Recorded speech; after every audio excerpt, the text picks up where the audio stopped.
গরিবরে কেউ ভালোবাসে না সোনার বাংলা, গরিবরে কেউ ভালোবাসে না। ওরে খালেদা গেল, ইরশাদ গেল, এলো রে হাসিনা।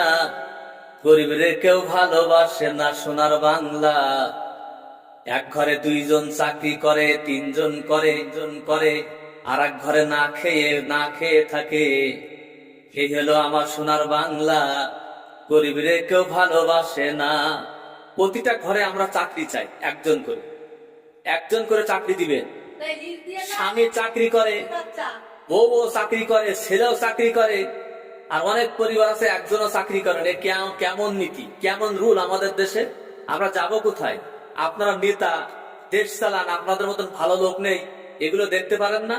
আজ 50 বছর 53 বছর দেশ স্বাধীন হয়েছে, কি কাজ করছেন আপনারা? কি দিচ্ছেন আমাদের জনগণকে, গরিব মানুষদেরকে? গরিব মানুষ তো কিছুই পায় না।